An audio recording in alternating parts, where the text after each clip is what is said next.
So we got this amazing hot water unit and it's not working. And we're gonna try to figure it out today of why it's not working. I haven't looked at it. It's the hot water not working. And so it does have the 12-volt burner on it, the 12-volt burner on it up here. And we know that DJ actually, we went to a place up in Cincinnati last week and the DJ bought this thing. He says it's not hot, but he only paid $1,000 for this amazing HydroTek unit. It's probably about a $7,000 unit. It only had, how many hours on it? 219 hours.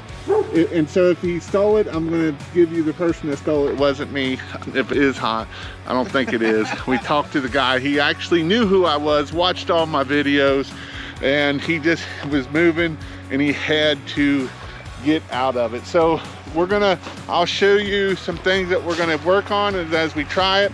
I've actually downloaded the diagram here.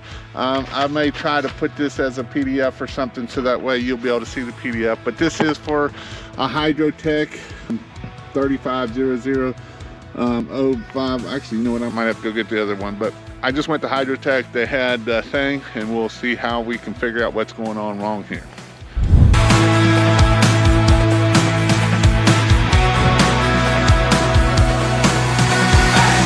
So the very first thing we want to look for is there's actually, when we started looking at our sheet here, you can see that we are coming off the starter and there is 2 fuses right here. Let me see if I can show you this here.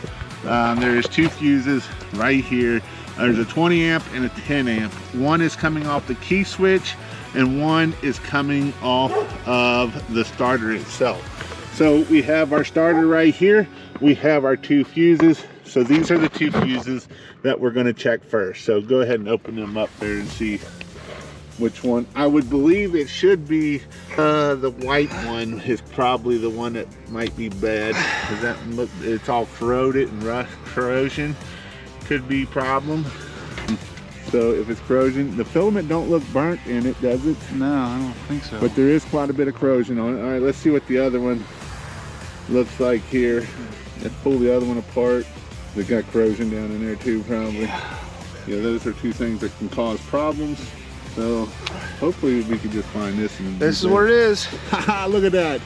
We got a no heat start, and I didn't even know this was going to be the problem, but we'll go get a new fuse here right now, and we'll come back. I can't read it because I'm old. I can see what it is right here on here. But we will get a new fuse and put it back, and we'll see if that fixes it. All right, so we got back. We got fuses. We got our fuses here. We're gonna put our fuse in there. We're gonna have to tighten that thing up before we start it too, to see if this is gonna fix it. Hopefully this fixes our problem with no burner working. If this is an easy fix, that'll be awesome, because, well, this is a big problem that can be caused. So again, he's gonna pull apart the, there, shove it in, put it in there. Alrighty. Now, I don't think, we might be able to see if the switch is gonna work, and the switch is on, sweet. Now, we won't be able to hear the burner, let's see. Haha, we didn't look at have that red bad light boy. before.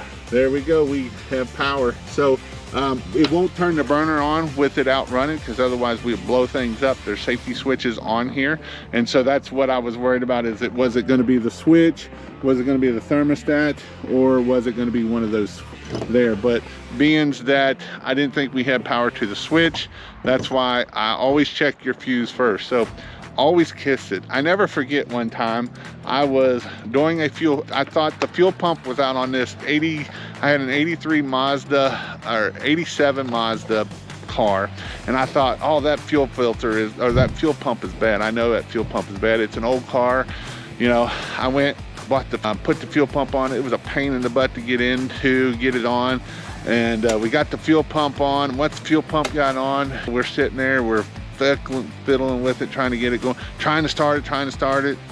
We went and put gas in it. It started right up. It was out of gas. So always kiss it before you get going too far. And if you don't know what KISS is, well, it's called keep it simple, stupid. So I've done it before. A lot of times we get down a route that, oh, we got to try all these other things, and we don't go back to the basics.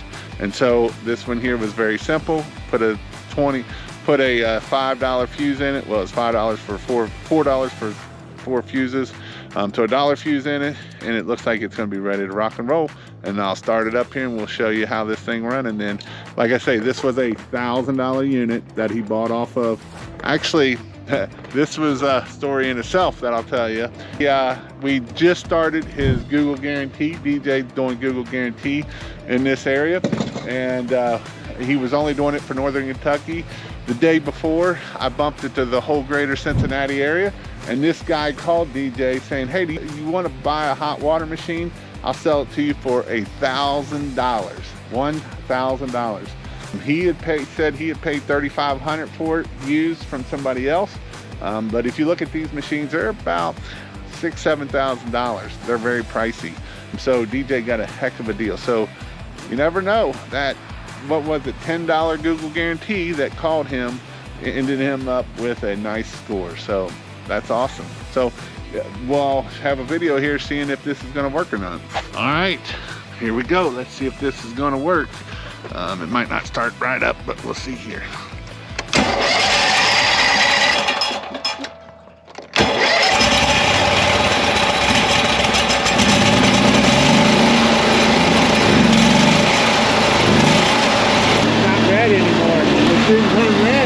Well, it might not have worked. We're not red no more. Remember how it was red when it turned on? Yeah, it's not red now. So now we get to check our fuse again and see if it blew. And if it blowed, now we got to figure out why is our fuse blowing. So it never kicked on. Pull our fuse apart there. See if our fuse is still good or not. Nope. It blew the fuse. All right, now we get to figure out why is the fuse blowing. So we'll give you some more here. Why did the fuse blow? All right.